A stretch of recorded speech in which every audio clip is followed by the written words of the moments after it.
What's happening, guys, and welcome back to my channel. My name is Mr. London Plumber.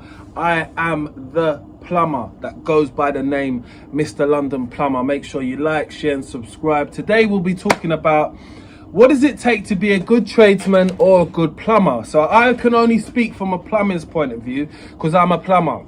Plumber by trade, model by nature. You know my slogan. If you're not following my socials, they'll be down below here. Follow it up. Let's get straight into it, guys. So, and girls, I'm not just saying it's just for the guys, it's for the trades people. Let me always be correct when I'm putting stuff out there. So you want to be a good tradesperson. I'm going to tell you some traits which I've seen from other tradespeople which have allowed me to look at them as good tradespeople, but obviously allows a lot of other people to look at them as good tradespeople. So let's go. There's in no order. I'm just going to get it out there because I think I've not seen anybody do any videos like this. So being due diligent, making sure you check your own work and making sure that you're the best version of yourself. So let's say somebody asks you to fit a siphon in. You might fit it within an hour, but you say to yourself, you're going to spend 15 minutes just checking to make sure that it's functioning, working properly. You've read through the instructions and you can say to yourself, do you know what? It's filling up to the point where I would like it to fill up, and it's shutting off to the point where I'd like it to shut off. And when I actually do use it, it fills up quite quickly. It fills up within this time because I've checked the time and this is perfect for it, right? That's understanding if you know what your flow rate is when it's coming into the siphon in the first place. You've got to understand all these things. That's a part of being due diligent, is understanding all these things before you even go to the install. Do you get it?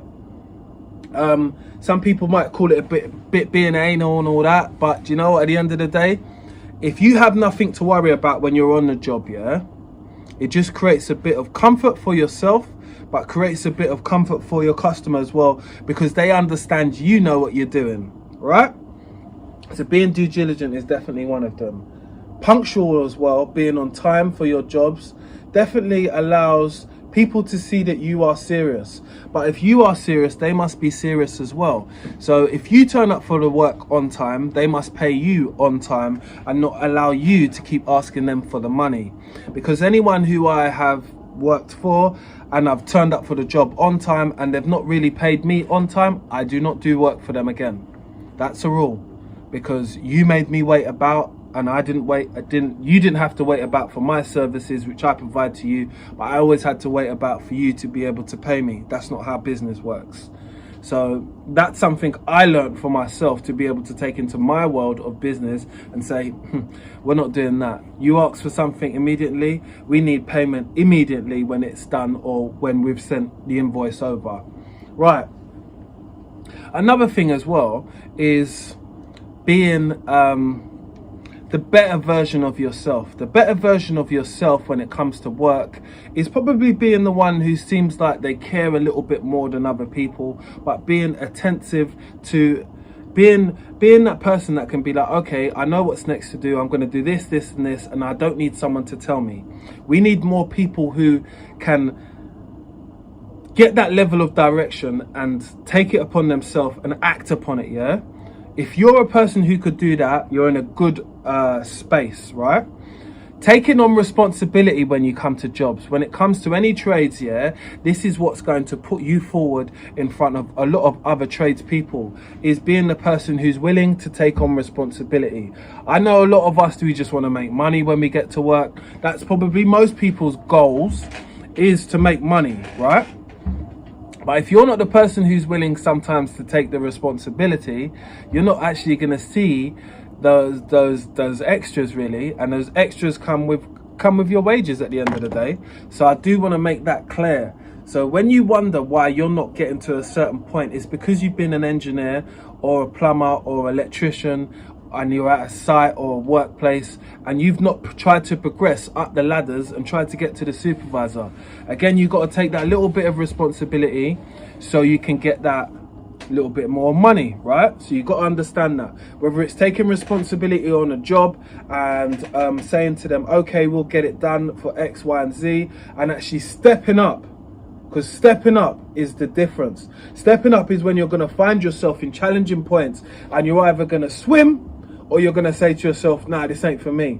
But it's going to teach you a lesson. and the lesson is priceless. So the lesson which you which you learn in those scenarios is if you can or can't do it.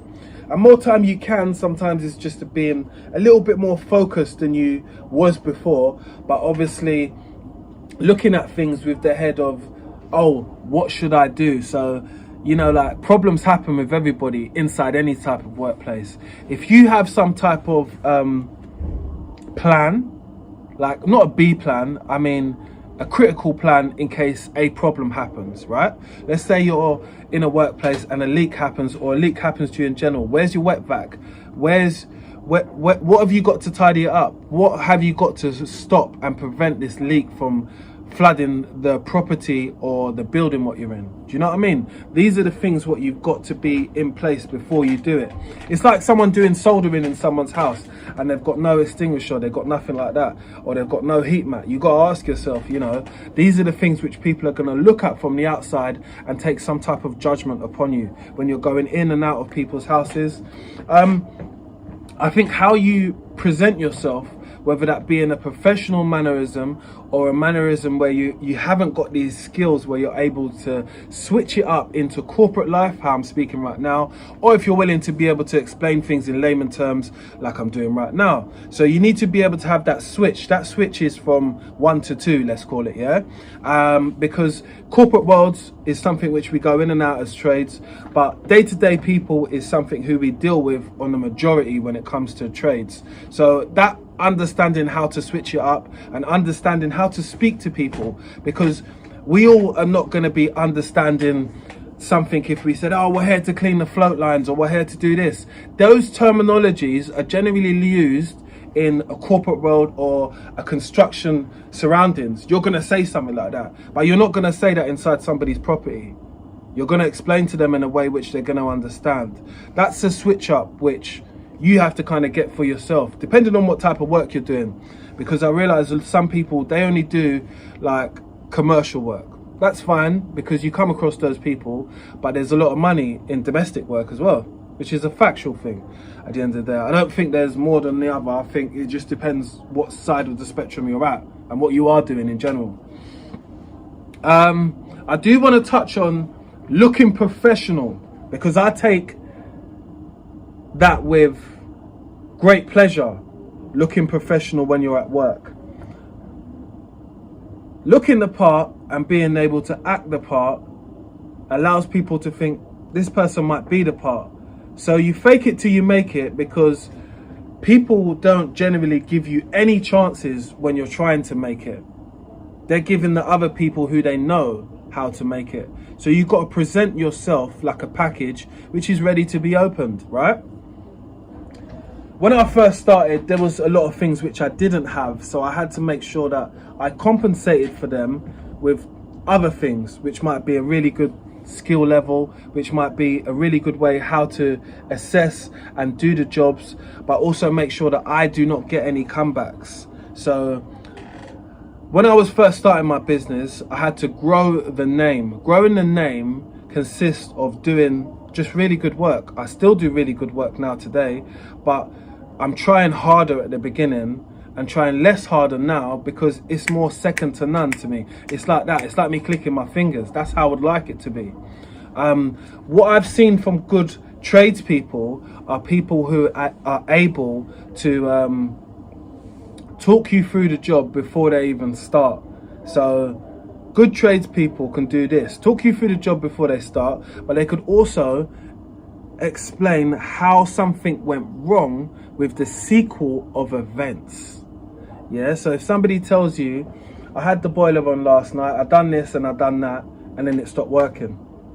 Oh, let me just see if the other thing what you done at first needs resetting, because if you don't reset that, the boiler might not come on. Aha, gives you a point to start from. I found those conversations as a plumber and as just inside general people's homes, or even a building or something like that, it makes so much sense, because it allows me to think like as if I was there. So it allows me to put a picture together. So those things definitely do matter, and I think that those will make you able to think outside the box, and thinking outside the box is where it's all at actually. So those are some things which I want to give you guys to think of. This wasn't going to be a long video. This was just things which I thought popped in my head and said, you know what? Nobody doesn't talk about being due diligent. Nobody doesn't speak about, you know, acting professional. Nobody doesn't speak about how we could level up our skills with the things what we've got. And that's all this video was about, really, because I made a few videos on, you know, why would you want to become a plumber? And now this is about construction people who I've seen over my 20 years who I've said, you know what, he knows what he's talking about, because he was able to do all of these things. Just one person, innit? Let's get it. Make sure you like, share and subscribe, because I'm dropping all the gems and I need you to be there. So let's get it. I'm out.